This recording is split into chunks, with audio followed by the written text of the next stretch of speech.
안녕하세요, 김지호입니다. 모든 과학은 호기심에서 출발하죠. 저도 여러분들께 엉뚱한 질문 하나로 시작하겠습니다. 만약 인류의 멸망을 앞두고 단 한 문장만 세상에 남길 수 있다면 여러분들은 어떤 말을 남기실 건가요? 저라면 이런 말을 남기고 싶네요. 여보, 카레 좀 그만 먹자. 내가 맨날 카레만 먹어갖고.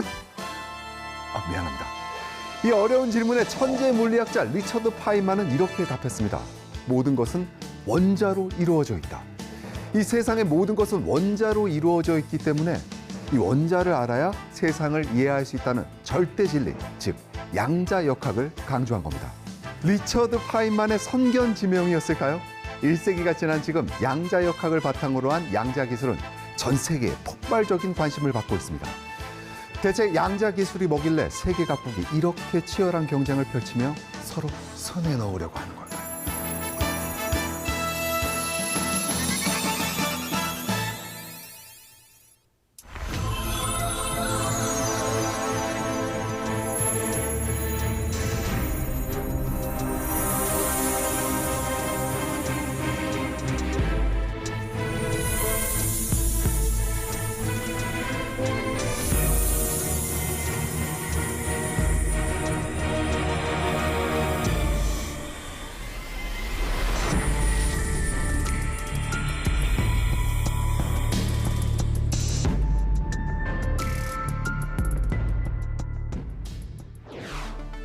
코로나19처럼 인간에게 치명적인 바이러스를 물리칠 치료제를 짧은 시간에 찾아내고 공기 중에 있는 탄소를 제거해 기후변화를 막을 수도 있는 이것. 현재의 슈퍼컴퓨터가 1만 년에 걸쳐 계산할 수 있는 것을 단 200초 만에 해결하는 성능을 자랑하며 질병에 관한 유전 정보, 기상이변, 우주 현상까지 초월적인 속도로 빠르게 분석해낼 수 있는 놀라운 기술의 산물. 바로 꿈의 컴퓨터라고도 불리는 양자 컴퓨터다. 지금까지 한 번도 보지 못했던 없었던 혁신적인 기술이기 때문에 그래서 세상을 바꾼다면은 굉장히 큰 스케일로 급격하게 바꿀 거기 때문에 그에 대한 준비의 차원에서 사람들이 관심이 폭증하고 있죠. 기존에 있던 것을 좀 더 향상시키는, 좀 더 이런 기술이라고 얘기를 하지 않고 불가능을 가능하게 만드는 기술이라고 저는 표현을 합니다. 그런 어떤 패러다임이 확 바뀌는 그런 기술로 그렇게 생각을 하고 있습니다. 인류가 도저히 풀지 못했던 난제들을 손쉽게 해결해줄 신의 도구로 여겨지며 4차 산업혁명을 이끌어갈 미래 핵심 기술로 꼽히는 양자 컴퓨터. 이 기술을 위해 미국은 2018년부터 향후 10년간 약 1조 5천억 원을 투자하고 있고 이에 질세라 중국 역시 약 11조 3천억 원을 들여 세계 최대 양자 연구소를 짓는 등 막대한 자본을 투자하고 있다. 영국과 일본 역시 약 3천억 원 이상을 쏟아부으며 양자 컴퓨터 기술 선점에 나서고 있는데 기술 발전의 속도가 기하급수적으로 빨라지고 있는 요즘 하루가 다르게 새로운 기술이 쏟아져 나오고 있지만 유독 양자 컴퓨터 기술에 세계의 관심이 집중되고 있는 이유는 무엇일까? 양자 컴퓨터는 말 그대로 양자역학의 원리에 따라 작동되는 미래형 첨단 컴퓨터인데 지금 우리가 쓰는 컴퓨터와는 확연히 다른 점이 있다. 기존의 컴퓨터는 0과 1로 이루어진 비트라는 정보 단위를 사용하는 반면 양자 컴퓨터는 큐비트라는 정보 단위를 사용한다. 쉽게 말해 비트가 전구를 껐다 켜는 것처럼 0 아니면 1, 둘 중 하나의 상태를 나타내는 거라면 큐비트는 전구를 켠 것과 끈 것, 즉 0과 1, 두 가지 상태를 동시에 가질 수 있다는데 0과 1을 하나씩 놓고 결과를 차례로 비교해보는 방식이 아니라 0과 1이 중첩된 상태로 동시에 계산해서 한 번에 모든 결과를 내놓고 그 중에 최적의 답으로 결정하는 것. 그만큼 연산이 기하급수적으로 빨라지는 것이 바로 양자 컴퓨터다. 양자역학적 현상을 이용한다고 하면은 이제 갈림길에서 둘 중 하나만 선택하는 게 아니라 두 개 동시에 뭔가 길을 탐색할 수 있게 되는 거거든요. 미로가 복잡해지면 복잡해질수록 저희는 잘못 들어가면은 다시 되돌아와서 다른 길로 가야 되고 하다 보니까 시간이 오래 걸리잖아요. 근데 양자역학 현상을 이용하면은 동시에 다 이렇게 쪼개져서 길을 탐색할 수 있기 때문에 아무래도 고전적인 경우보다는 빨리 문제를 풀 수 있게 되는 것이겠죠. 하나의 음악을 어떤 연주를 한다라고 했을 때 160개의 피아노 건반을 이용해서 기존 컴퓨터가 연주를 했다라고 한다 그러면 양자 컴퓨터는 5개의 건반만으로도 똑같은 음악을 더 빠르게 연주할 수 있다라고 이렇게 말씀드릴 수 있겠습니다. 우리가 상상하는 것 그 이상으로 초월적인 연산 능력을 가진 양자 컴퓨터. 그 핵심 기술인 큐비트의 원리를 이해하기 위해선 먼저 양자역학을 알아볼 필요가 있다.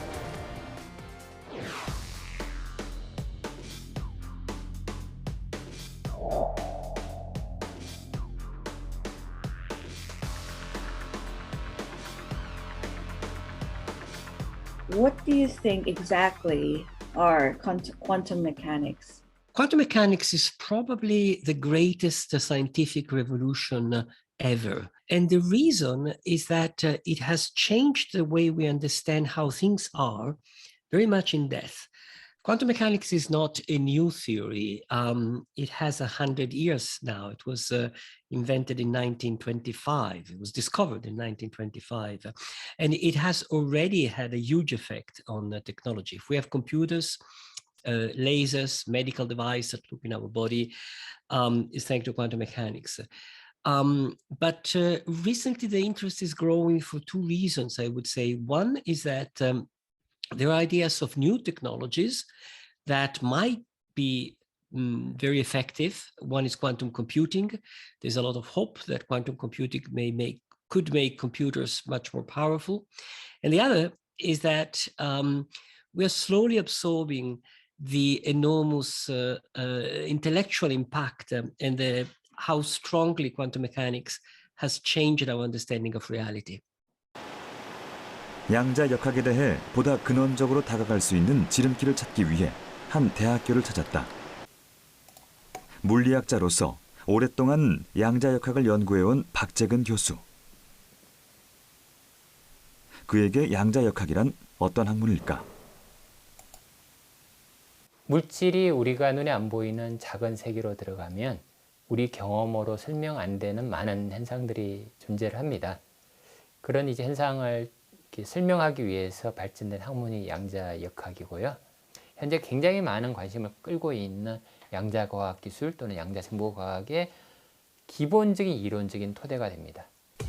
최근 박재근 교수는 이런 양자역학의 원리를 설명할 수 있는 중요한 열쇠를 찾았다.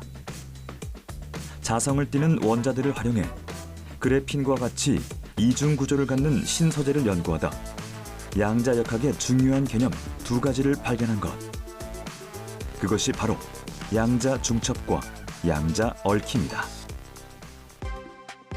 양자란 물질이 갖는 에너지 양의 최소 단위를 말하는데 여기서 말하는 물질이란 원자와 같이 우리 눈에 보이지 않는 미시 영역 속의 물질을 말한다.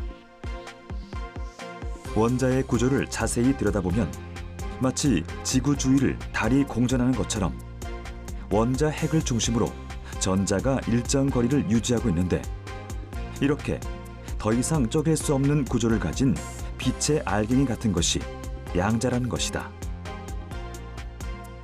그런데 양자는 두 개가 함께 중첩된 상태를 보일 수 있고 떨어져 있을 때에도 서로 영향을 미치는 성질을 띠는데 이런 성질은 양자 중첩과 양자 얽힘으로 설명할 수 있다. 양자 얽힘이라고 하는 기본적으로 이제 뭐 여러분도 아는 큐빗, 초전도 큐빗 뭐 이런 아주 제한된 조건 안에서만 구현된다고 생각을 했는데 손에 잡을 수 있는 물질들 이런 물질들에서 구현되는 거 저희가 발견을 했고 그걸 보고를 한 거예요. 그래서 이제 그게 굉장히 세계적인 관심들을 끌었던 거죠. 그래서 물질에서 보기 드문 양자 얽힘을 발견한 것이 저희가 했던 굉장히 중요한 기회였습니다.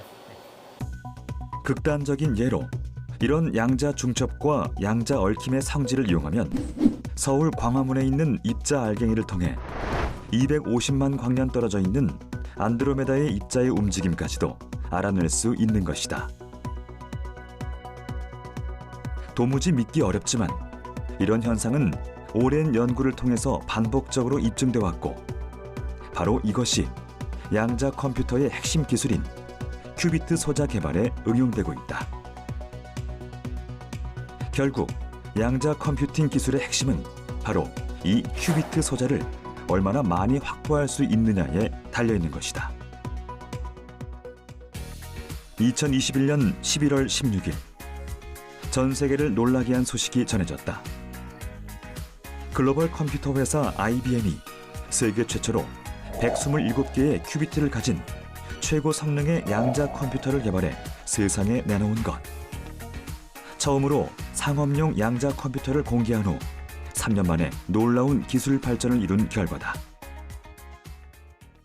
앞선 2019년 10월, 구글이 초전도 소자 기반의 53큐비트로 구성된 양자 컴퓨터 시커모어를 발표하면서 세계 최초로 양자 우위를 달성했다고 발표한 바 있다.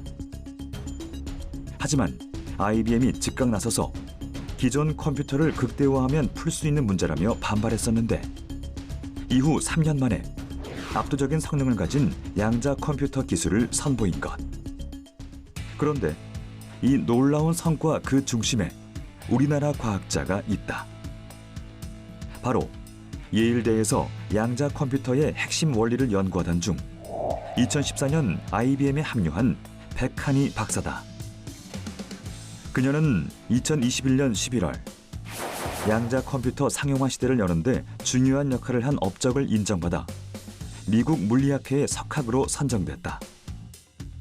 5만 명에 달하는 미국 물리학회 회원 중 학술 업적이 탁월한 0.5% 인재들에게만 주어지는 영예라는데, 미국 현지에 있는 그녀에게 직접 양자 컴퓨터 기술 현황에 대해 들어봤다. So this is the first time that, in the world, a quantum processor with more than 100 qubits are available to public. So this is actually the first universal quantum computing processor with more than 100 qubits. Right now, it's being serviced through IBM Cloud, which is, if you think about it, like now everyone in the world can actually use 100 qubit processor for their computation. And 100 qubit is actually where people may be able to try. There's a computation that much better than classical computer. I think this is an extraordinary result, and it's just truly amazing. 비트코인을 해킹해서 다 내 걸로 만들고 곧 급등할 주식을 정확히 맞추고 다른 사람의 SNS 비밀번호를 손쉽게 알아낼 수 있다면 어떤 세상이 될까요? 과연 좋기만 할까요?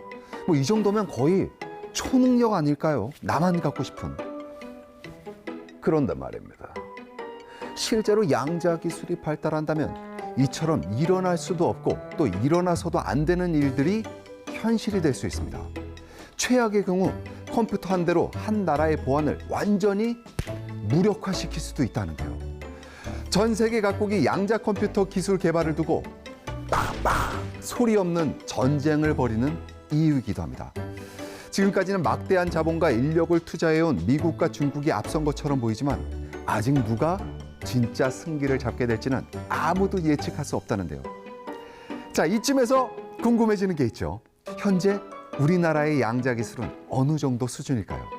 앞서간 기술 선진국들과의 경쟁에서 치고 나갈 수 있을지 함께 짚어보겠습니다.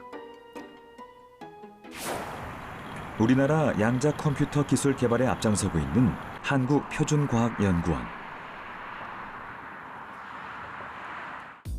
이곳에선 2010년경부터 우리나라 최초로 범용 양자 컴퓨터로 가장 유명한 초전도 회로 기반 양자 컴퓨터를 연구 개발하고 있다. 양자 컴퓨터는 최소 정보 단위인 큐비트로 어떤 걸 사용하느냐에 따라 그 방식이 달라지는데, 이 중에서 현재 기술적인 면에서 가장 앞서 나가는 것이 바로 이곳에서 연구하고 있는 초전도 큐비트 기반의 양자 컴퓨팅 기술이다. 여기서 말하는 초전도란 어떤 물질이 특정 조건에서 전기 저항이 사라지는 현상을 말하는데, 이런 초전도 물질을 이용하여 회로를 만들면 에너지 손실을 대폭 줄일 수 있어 큐비트 소자를 만드는 데 유리하다. 큐비트 소자를 만드는 방식 중에 초전도가 많이 쓰이는 거는 아무래도 다른 그런 플랫폼에 비해서 저희가 설계한 대로 어떤 양자 컴퓨터를 구성하는 파라미터들을 제작할 수 있다는 것이 크게 장점인 것 같고, 그렇기 때문에 이게 규모가 커져야 되는데 그런 확장성 측면에서도 저희가 임의로 뭔가 구조를 바꾼다거나 할 수 있어서 많이 사용되고 있습니다. 큐비트 소자를 만들기 위해선 조셉슨 접합 기술이라는 정교한 기술을 통해서 초전도 회로를 만들어야 한다. 조셉슨 접합수가 많을수록 좋은 회로이기 때문에 바로 이 부분을 표준과학연구원에서 중점적으로 연구하고 있다.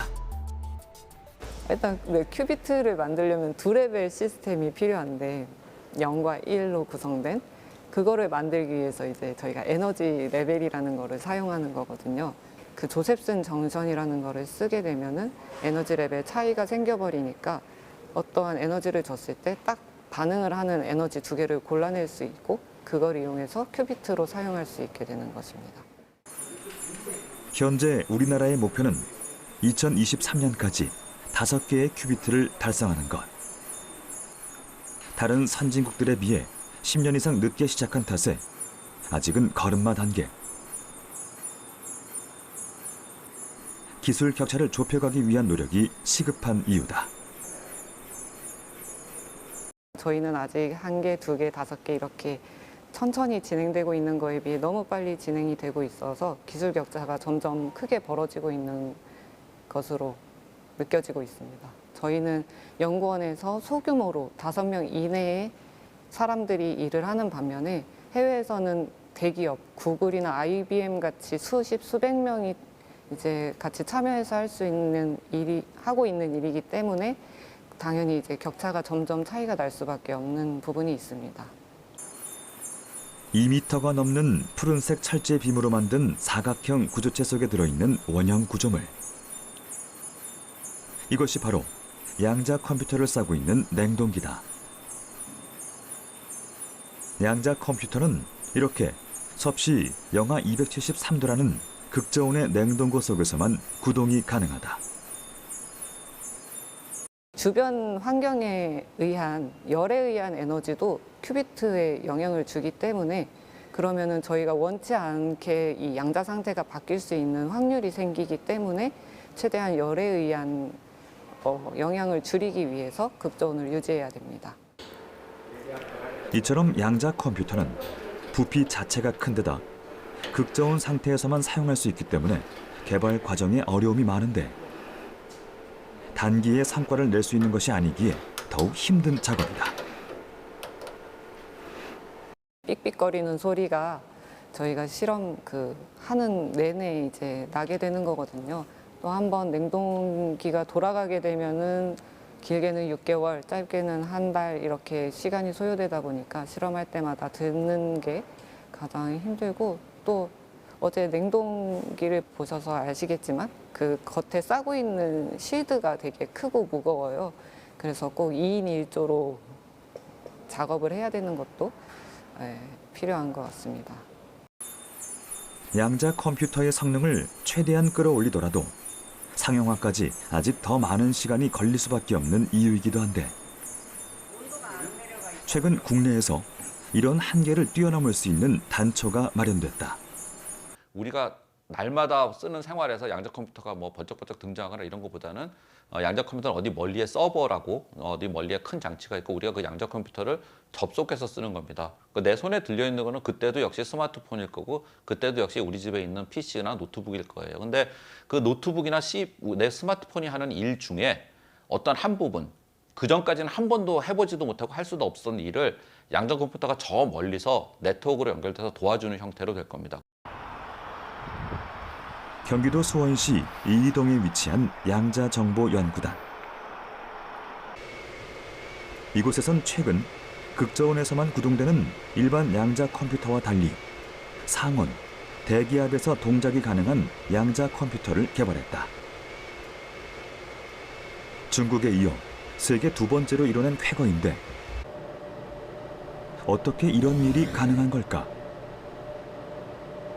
네, 저희가 지금 주목하고 저희가 개발하고 있는 다이아몬드 MV 센터 기반의 양자 컴퓨터는 큐빗을 다이아몬드 웨이퍼 안에 있는 MV 센터라는 결함을 이용해서 저희가 만들고 있는데, 다이아몬드는 이렇게 탄소가 촘촘히 연결되어 있는 결정 구조를 가지는데 탄소가 있어야 할 자리에 우연히 질소 원자 하나가 끼어들면 그 주변에 NV 센터라는 빈 공간이 생기게 된다. 근데 이런 MV 센터는 주변에 무수히 많은 안정적으로 구성되어 있는 탄소 원자들로 둘러싸여져 있기 때문에 온도 변화라든지 아니면 다른 어떤 노이즈 환경에 굉장히 단단하게 이렇게 막아주는, 이런 굉장히 보호해주는 역할을 수행하게 됩니다. 그래서 저희가 상온에서도 대기압에서도 이게 동작이 가능한 큐빗으로 활용할 수 있게 되는 것입니다.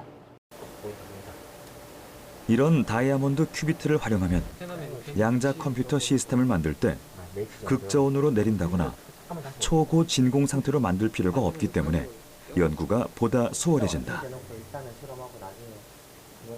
문제는 이런 다이아몬드 큐비트를 정확한 위치에 여러 개 만드는 것이 어려웠던 상황.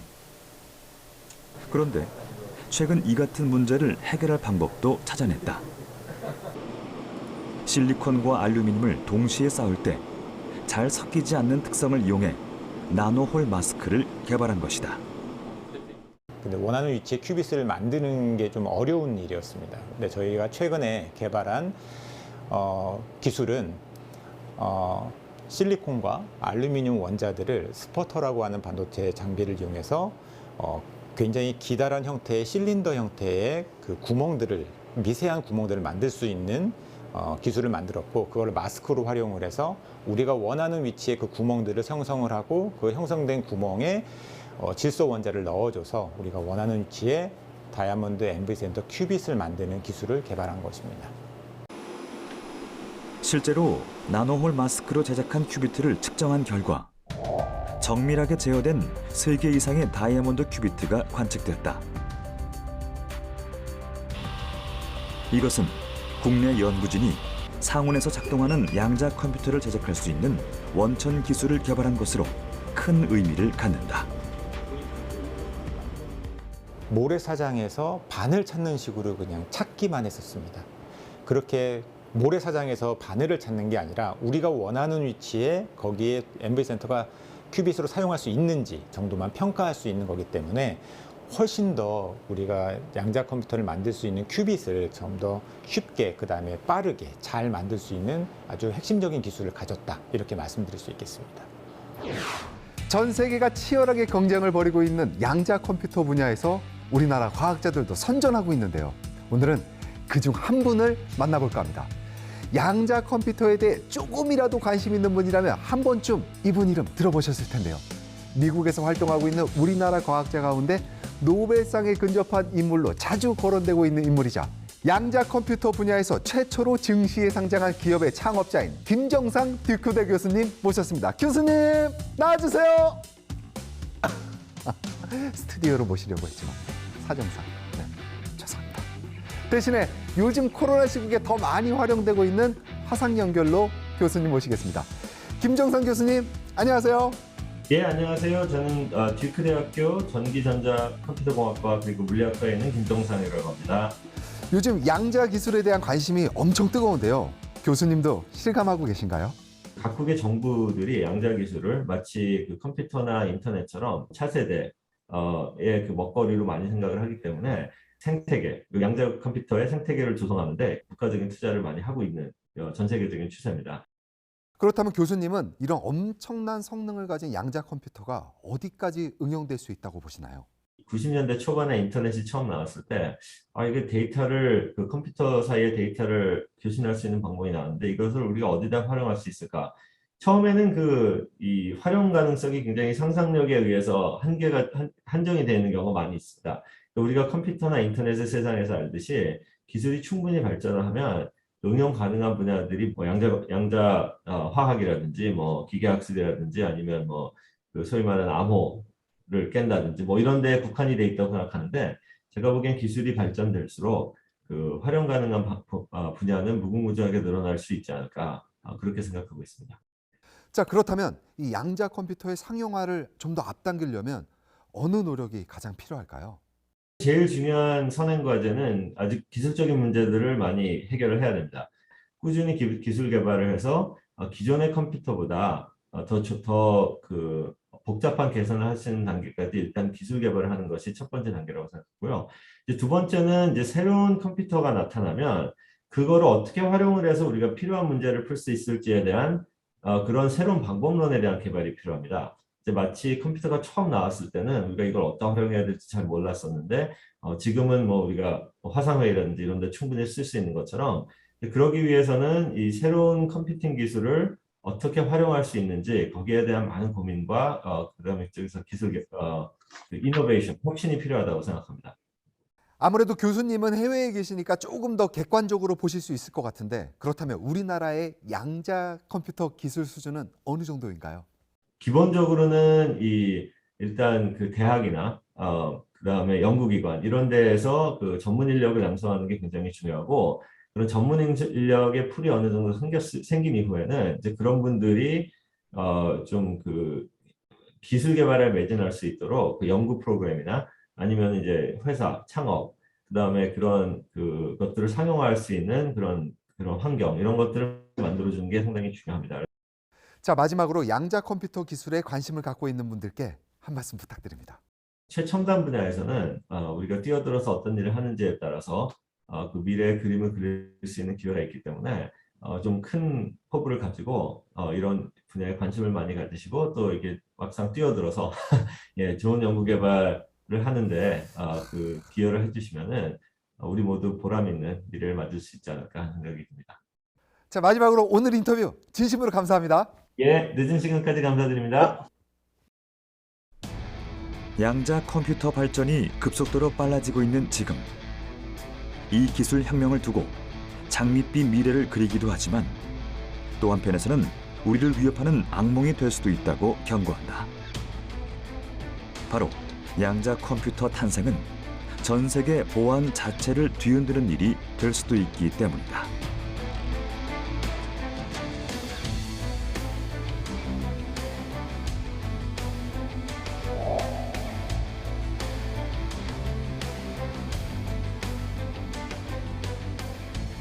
만약 양자 컴퓨터가 암호 해독에 이용된다면 아무리 복잡한 암호라도 단 몇 분 만에 풀리게 된다.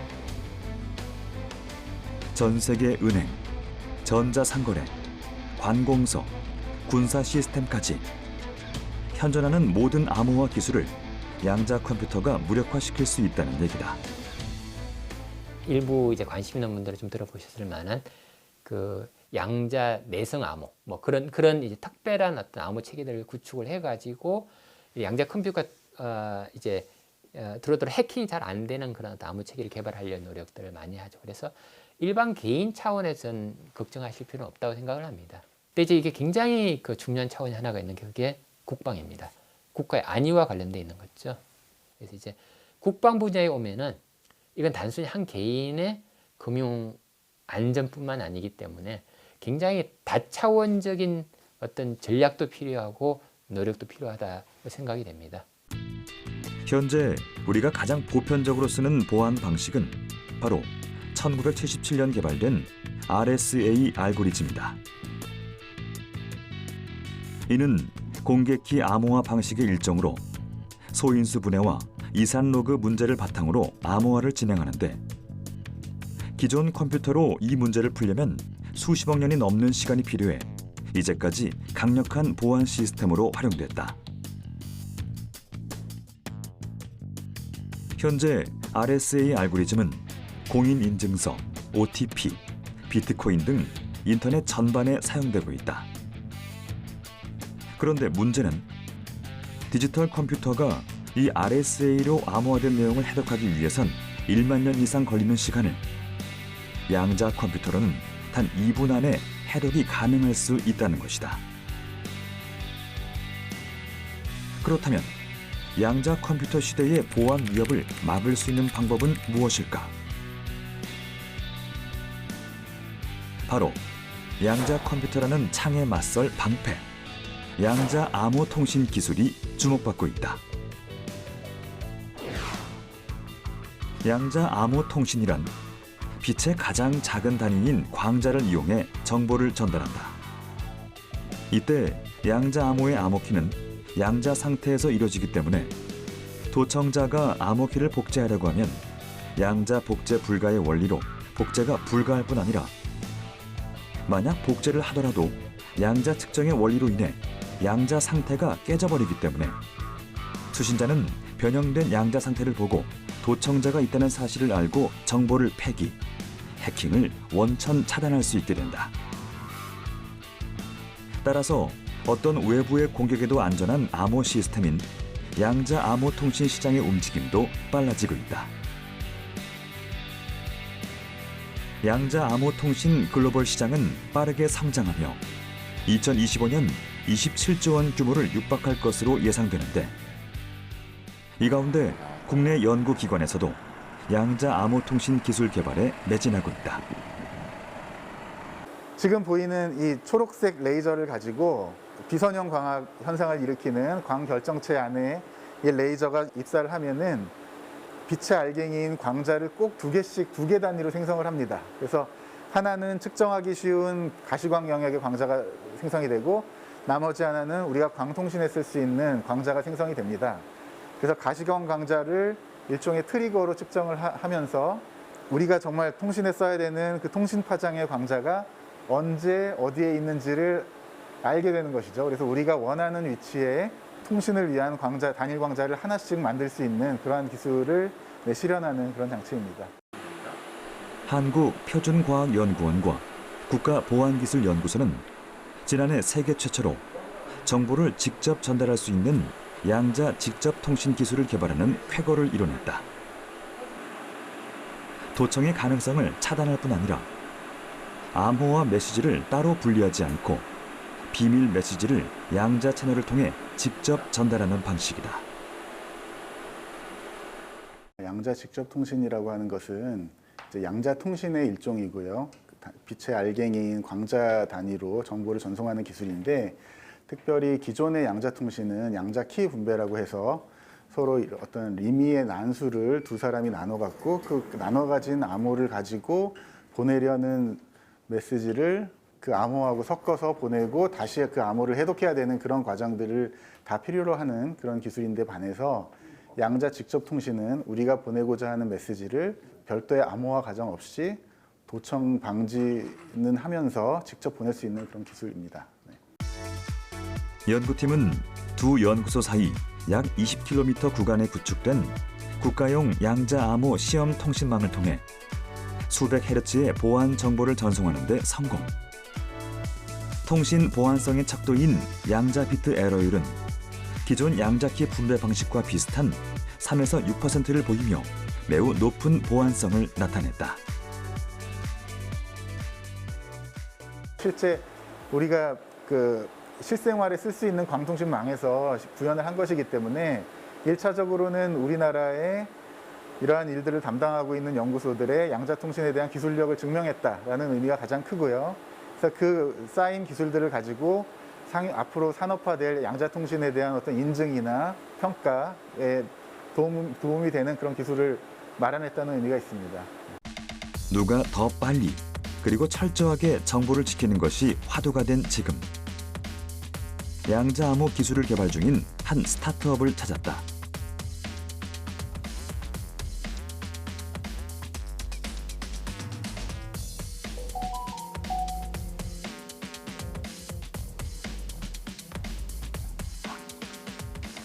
여보세요? 여보세요? 네, 안녕하세요. 안녕하세요. 네, 지금 저희가 암호 통화를 하고 있는 겁니다. 아, 네. 네, 반갑습니다. 네. 네. 이거는 어떤 원리로 작동하는 건가요? 네, 우리가 말하는 음성이 여기서 전부 다 암호화가 돼서 본인의 스마트폰으로 전달이 되고 그 암호화된 데이터가 상대방 스마트폰으로 간 다음에 가지고 계신 이 기기를 이용해서 음성을 풀어서 다시 듣게 되는 그런 원리입니다. 이 안에는 양자 기술이 들어가 있고요.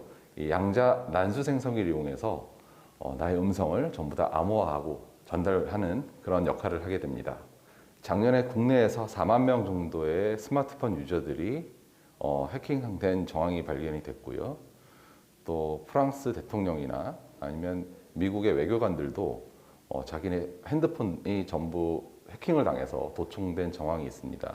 이 기기를 이용을 하게 되면 설령 해킹을 당했다 하더라도 해커들은 암호화된 데이터밖에 얻을 수 없기 때문에 굉장히 안전하고 최근에 이슈화가 된 그런 녹취라든지 이런 것들을 완전히 막아낼 수 있는 기기입니다.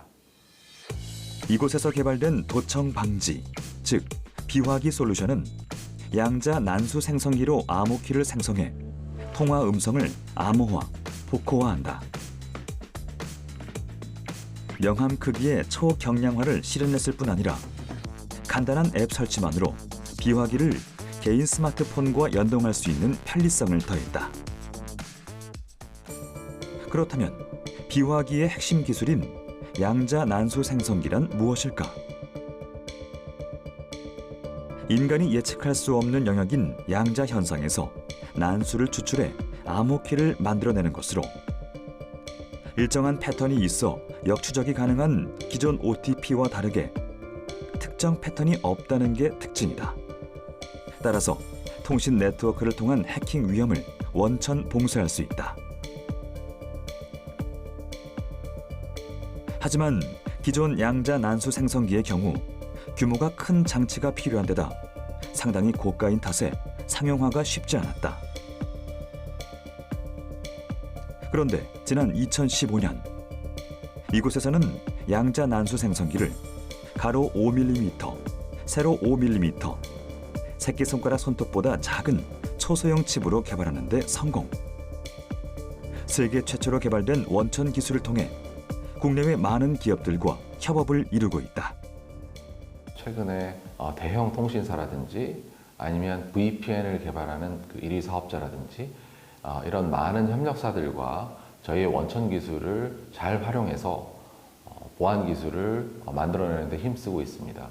미국 같은 경우에는 저희가 저희 기술이 미국 공군의 드론에 탑재되는 암호칩의 핵심 기술로 선정이 돼서 2019년에는 관련된 프로젝트를 메인 컨트랙터 입장으로 미국 회사들을 이끌고 프로젝트도 수행을 한 바가 있습니다.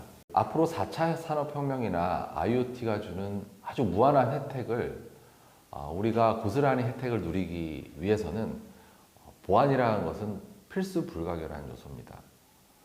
그런데 지금까지 그 암호 기술을 원천 기술을 개발하고 실용화시킨 그런 회사들은 극히 드뭅니다. 획기적인 보안 기술을 개발을 해서 4차 산업혁명과 IoT 환경이 주는 혜택을 모든 사람들이 누릴 수 있도록 하고 또 하나는 양자 컴퓨터 시대에 다가올 그런 보안 위협에 대해서 가장 먼저 준비하고 또 대응하는 그런 회사가 될 수 있도록 노력하고 있습니다. 양자 컴퓨터, 양자 암호 통신, 그리고 이와 더불어 세상을 바꿀 또 다른 양자 기술은 바로 양자 센서다.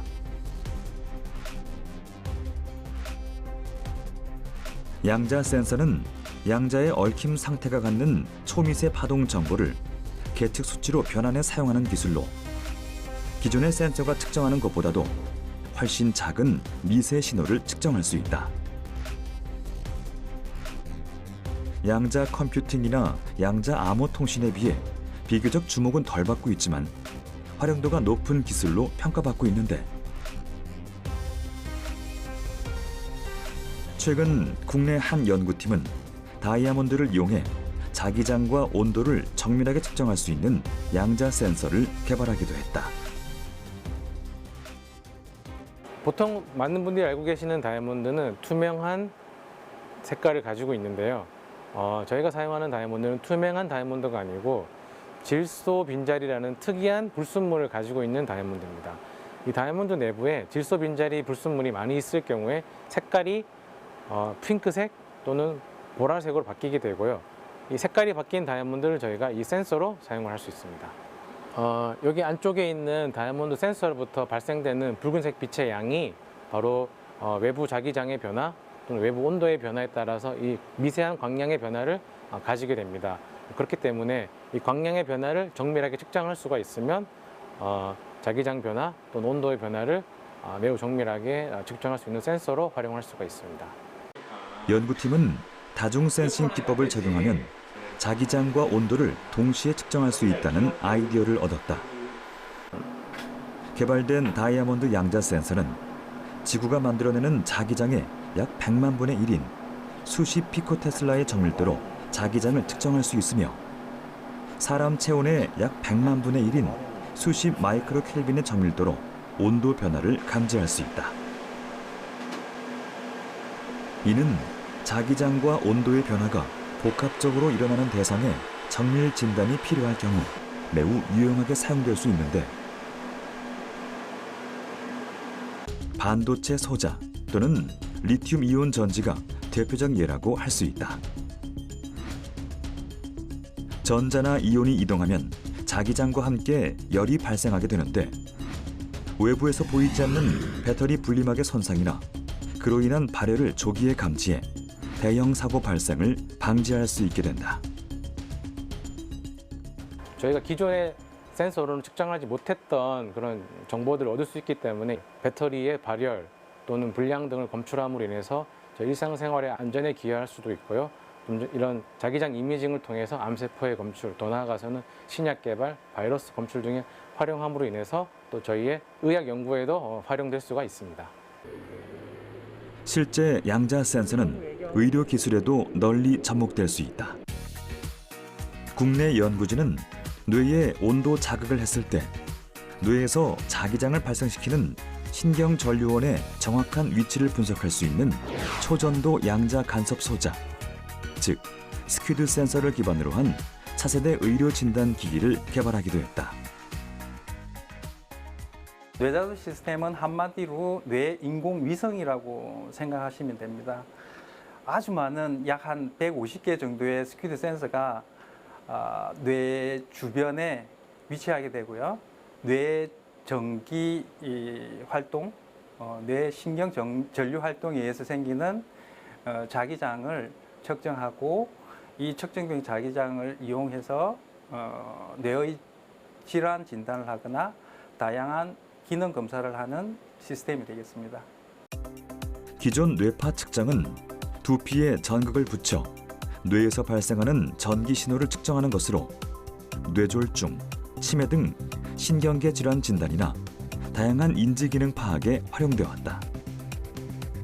하지만 두개골의 전기 전도도가 낮아 대부분 신호가 심하게 왜곡, 정확한 측정이 어렵다는 문제가 있었다. 이러한 문제를 해결하기 위해 연구팀은 연구에 매진했고 그 결과 뇌파가 발생시키는 자기장인 뇌자도 측정 시스템을 개발하는 데 성공했다. 그리고 그 핵심 기술인 스퀴드 센서. 스퀴드 센서란 인류가 개발한 자기장 센서 중에서 감도가 가장 우수한 센서로 뇌, 심장 등에서 발생하는 미약한 자기장 측정에 필수적인 센서라고 할 수 있다.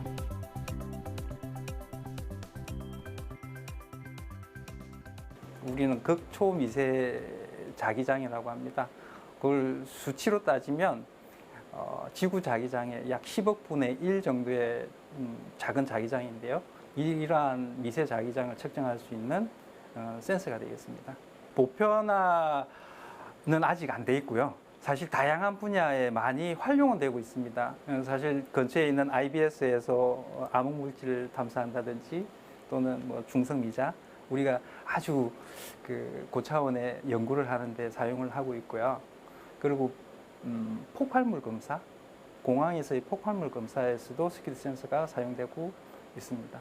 제일 많이 사용되는 거는 사실 이 생체 신호 의료 쪽에 좀 많이 사용되고 있습니다. 연구팀은 40개의 스피드 센서로 이루어진 측정 시스템을 시작으로 150채널까지 개발에 성공했다. 최근엔 192채널 뇌자도 측정 장치를 개발하고 있는데 채널이 많을수록 세밀한 뇌지도를 만들 수 있기 때문이다. 이러한 뇌자도 측정 시스템은 가까운 미래의 상용화를 앞두고 있어 더욱 기대를 모은다. 뇌자도 같은 경우에는 실제로 이제 호주에 있는 회사, 모 회사의 기술 이전이 돼서 상용화가 되고 있습니다. 실제 판매가 되고 있습니다. 질환 진단을 정확하게 할 수 있으면 치료에 큰 도움을 줄 수 있으니까 삶의 질 향상에 큰 도움이 될 거라고 생각이 됩니다. 산업, 에너지, 보안, 의료 기술까지 미래 산업의 게임 체인저가 될 양자 기술. 양자 기술의 발전은 과학기술 분야의 진일보를 이뤄낼 뿐 아니라 글로벌 기술 패권 경쟁의 판도를 가를 열쇠로 주목받고 있다. 그렇다면 앞으로 우리나라가 경쟁국들을 뛰어넘는 기술 주도권을 확보하기 위해 우선돼야 할 과제는 무엇일까?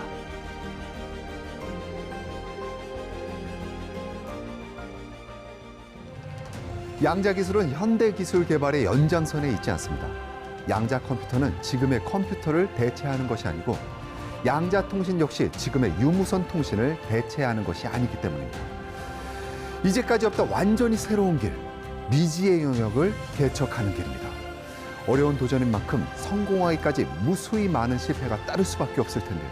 그 험난한 여정을 이어가고 있는 연구진들에게 저 김재우가 이 말씀을 꼭 전하고 싶습니다.